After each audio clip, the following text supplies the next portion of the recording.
Everyone is watching the wrong metal. For 2 years, Wall Street has been obsessed with lithium, with cobalt, with copper. They looked at the electric vehicle revolution and made what seemed like a logical bet, but they missed something. While analysts were writing reports about copper shortages, Elon Musk and his engineers were quietly redesigning the entire nervous system of the automobile.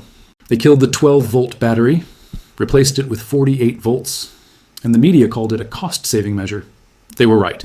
It does save copper. But they missed the law of physics that comes with that decision. When you quadruple the voltage in a car, you create a new problem, a dangerous problem, arcing. There's only one metal on the periodic table that can handle the arc.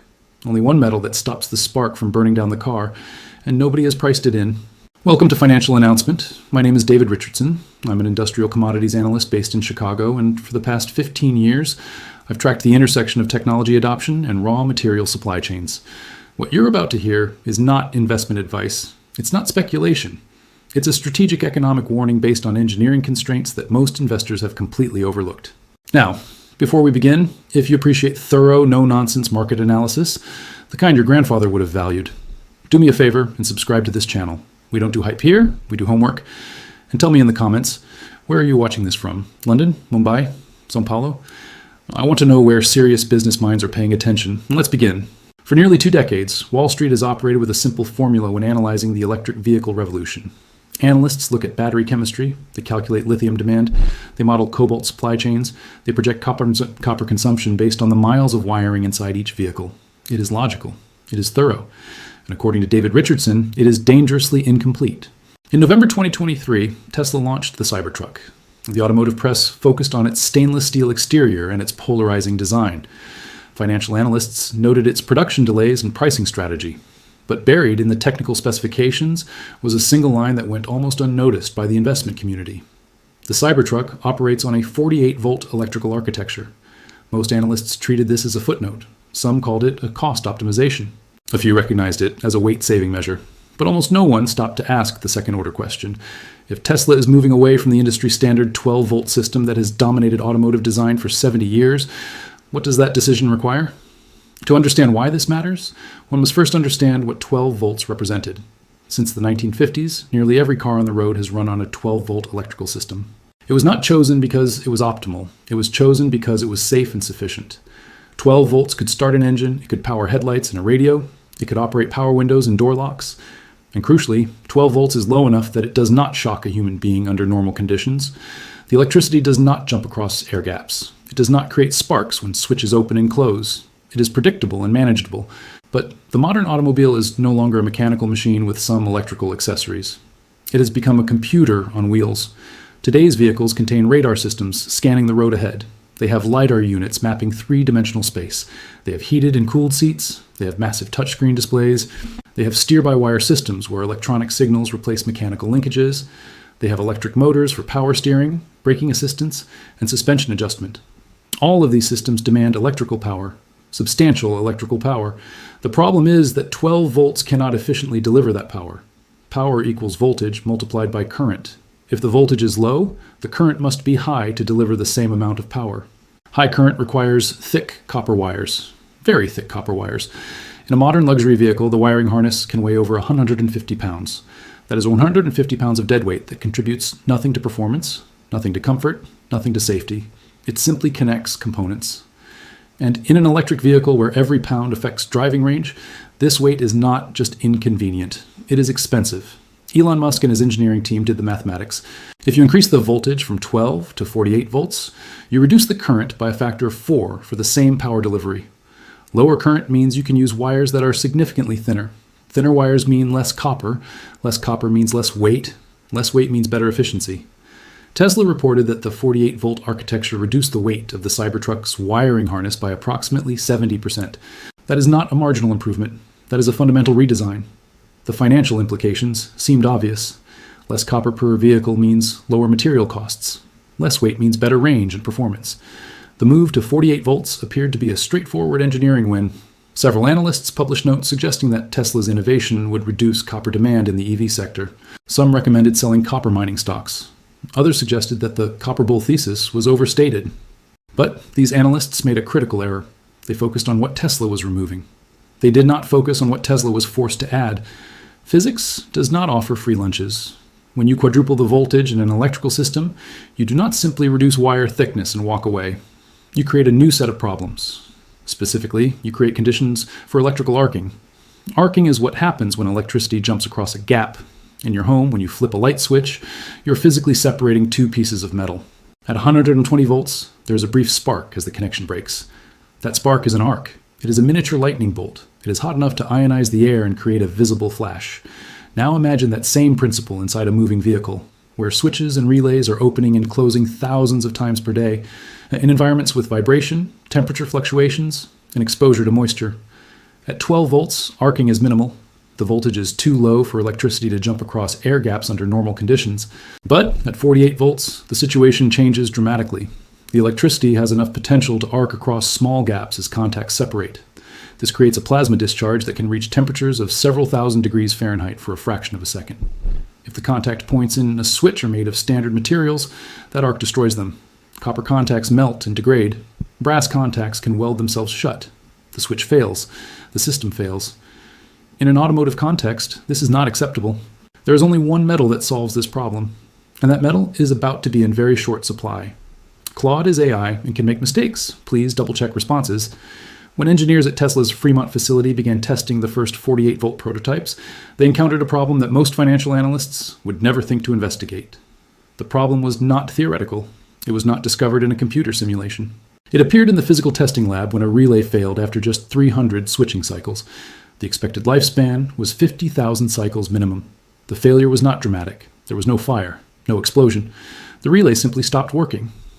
When technicians disassembled it, they found that the copper contact points had developed craters, small pits where metal had vaporized under the heat of repeated arcing. The relay had destroyed itself from the inside.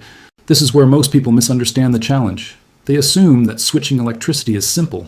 You bring two pieces of metal together and current flows, you separate them and current stops. But at 48 volts with high current loads, the moment of separation becomes violent. As the contacts begin to pull apart, the electrical field across the narrowing gap intensifies. The air between the contacts ionizes and becomes conductive plasma. For a brief moment, electricity continues to flow through this plasma channel even though the metals are no longer touching. This is the arc. It generates temperatures that can exceed 6,000 degrees Fahrenheit. That is hotter than the surface of the sun in some industrial arc conditions. Even in automotive applications, the temperatures are extreme enough to vaporize metal. Copper has high electrical conductivity. That makes it excellent for wiring, but copper has a relatively low melting point of 1,984 degrees Fahrenheit. When subjected to repeated arcing, copper contacts erode rapidly.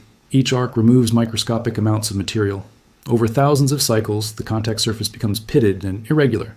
Electrical resistance increases. Heat generation increases. The degradation accelerates until the component fails. Engineers tried brass next. Brass is an alloy of copper and zinc. It is harder than pure copper and slightly more resistant to wear. But brass faces a different problem under arcing conditions. Instead of eroding away, brass contacts can weld themselves together. The intense heat causes the metal surfaces to fuse. When this happens, the switch cannot open. It becomes permanently closed. In an automotive safety system, this type of failure is unacceptable. The team explored other options. Tungsten has an extremely high melting point of 6,292 degrees Fahrenheit. It can withstand the heat of an arc without melting.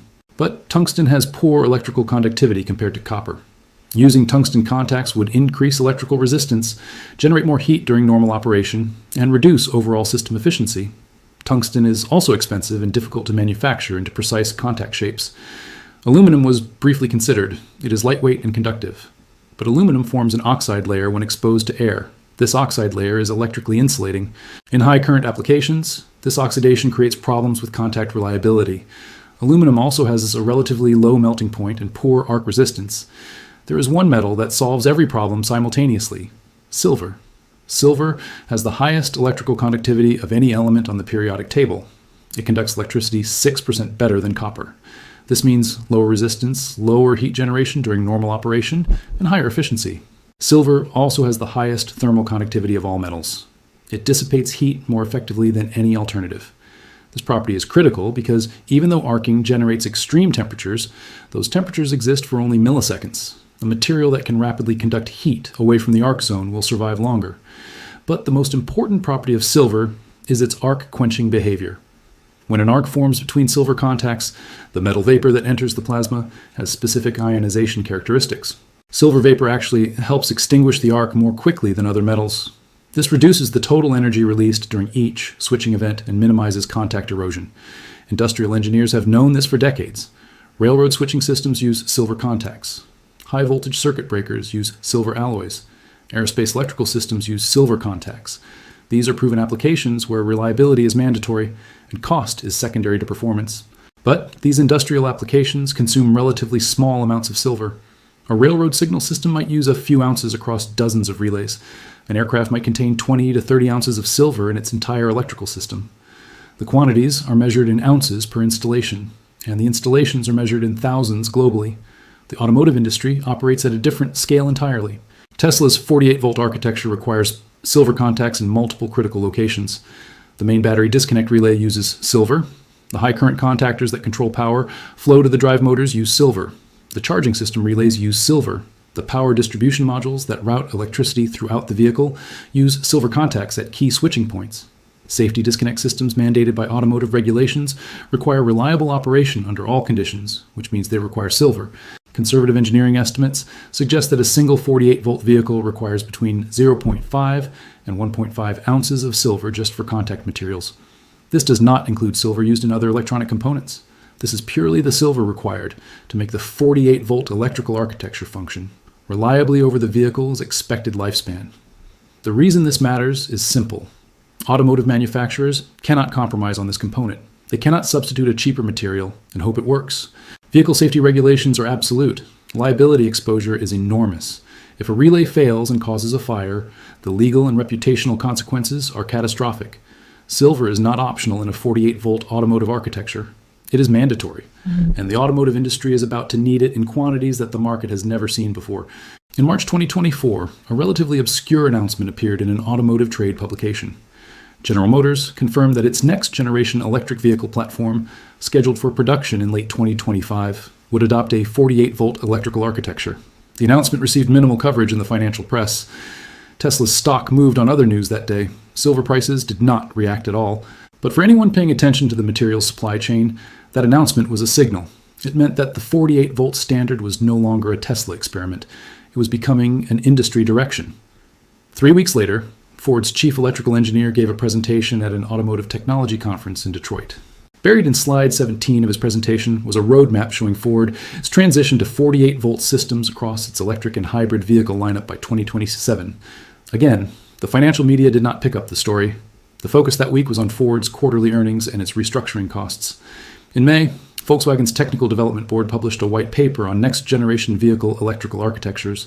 The document discussed the limitations of 12-volt systems in supporting advanced driver assistance features and outlined the engineering advantages of higher voltage platforms. The paper did not explicitly commit to 48 volts, but the technical analysis pointed clearly in that direction. By July, Chinese manufacturers were moving even faster. BYD, which produces more electric vehicles than any company except Tesla, began equipping its premium models with 48-volt subsystems. NIO announced that its next platform would feature what it called high-efficiency electrical distribution without specifying voltage, but engineering specifications leaked to industry analysts confirmed 48-volt architecture. What is happening is not coordination. These companies are not working together. They are independently arriving at the same engineering conclusion. The 12-volt standard that served the automotive industry for 70 years cannot support the electrical demands of modern vehicles. The 48-volt solution that Tesla pioneered is not proprietary. It is based on physics and engineering logic that any competent automotive electrical team can understand and implement. This creates a demand multiplication effect that commodity markets have not yet recognized. The global automotive industry produces approximately 80 million vehicles per year. That number includes everything from economy cars in India to luxury sedans in Germany to pickup trucks in America. Not all of these vehicles will adopt 48-volt systems immediately. Internal combustion engine vehicles with minimal electronics will likely stay on 12-volt platforms for the remainder of their production runs. But every new electric vehicle platform and every new hybrid design is moving toward higher voltage. Current projections suggest that electric vehicles will represent between 30 and 40% of global production by 2030. That translates to somewhere between 24 and 32 million electric vehicles per year, if even half of those vehicles adopt 48-volt architectures. And if each vehicle requires 1 ounce of silver for contact materials, The automotive industry alone will consume 12 to 16 million ounces of silver annually just for this single application. That number might sound manageable until you compare it to the existing silver market structure. Global silver mine production is approximately 830 million ounces per year. That number has been relatively stable for the past decade. Silver is typically mined as a byproduct of other metals, particularly copper, lead, and zinc. Only about 30% of global silver production comes from primary silver mines. The rest comes from mines where silver is a secondary revenue stream. This means that silver supply does not respond quickly to price signals the way primary metals do. If copper demand falls and copper mines reduce production, silver supply falls with it, regardless of silver prices. Current industrial demand for silver is approximately 520 million ounces per year. This includes uses in solar panels, electronics, medical applications, water purification, and various other industrial processes. Solar photovoltaic cells are the largest single industrial use, consuming between 100 and 120 million ounces annually. Electronics manufacturing consumes another 70 to 80 million ounces. The remaining industrial demand is spread across dozens of smaller applications. Investment demand and jewelry demand account for most of the remaining supply, roughly 310 million ounces combined. This demand is price sensitive. When silver prices rise, jewelry demand falls. When prices fall, investment buying increases. This creates a buffer that helps balance the market. But automotive demand is different. It is not price sensitive in the way that jewelry or investment demand is.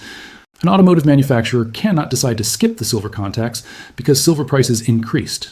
The contacts are required for the vehicle to function. They are required for the vehicle to meet safety standards. They are required for the vehicle to receive regulatory approval for sale. This type of demand is called inelastic. It does not decrease when prices rise. It continues regardless of cost because there is no viable substitute.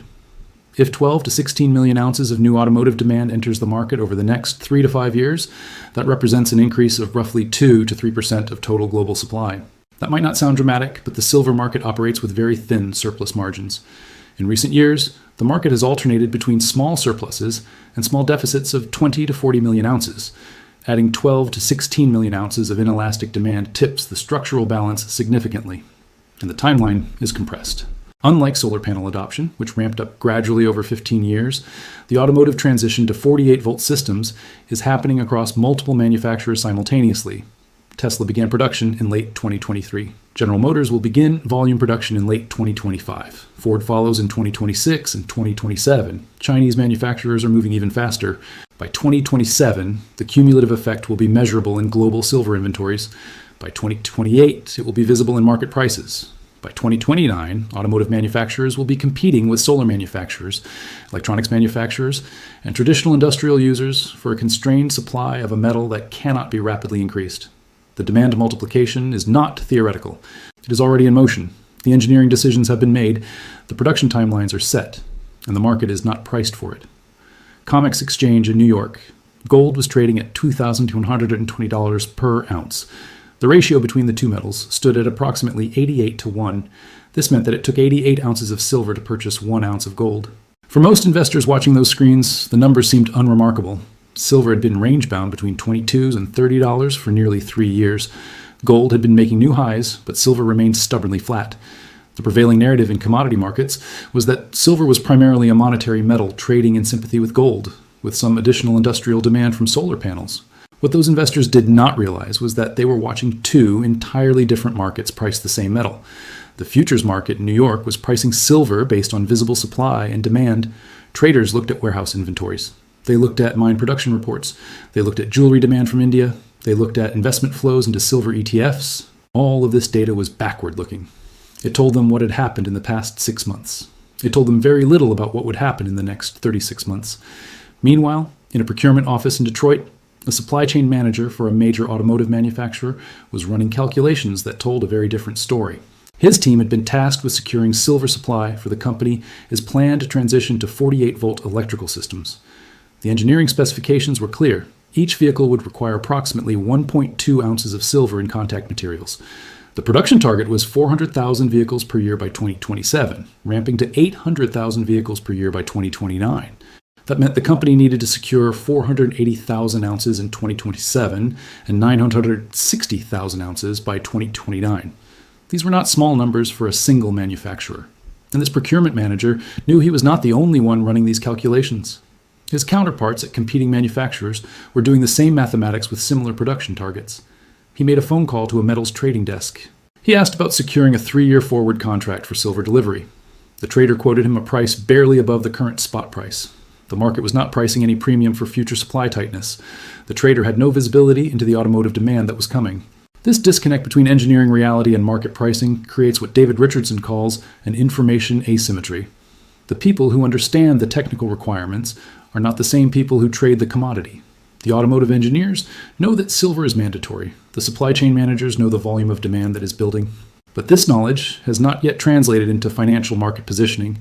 There is historical precedent for this type of mispricing. In 2015, lithium was trading at relatively modest prices. Battery manufacturers understood that electric vehicle adoption would drive lithium demand substantially higher, but commodity traders were focused on traditional lithium uses in glass and ceramics. By 2017, lithium prices had tripled. By 2022, they had increased more than tenfold from 2015 levels. The market eventually priced in the demand, but there was a lag period where the technical knowledge had not yet reached the financial markets. Cobalt followed a similar pattern. In 2016, cobalt was trading below $13 per pound. Battery engineers knew that cobalt was essential for lithium-ion battery cathodes, and that EV production was accelerating. By early 2018, cobalt reached $45 per pound. The supply-demand fundamentals had not changed overnight.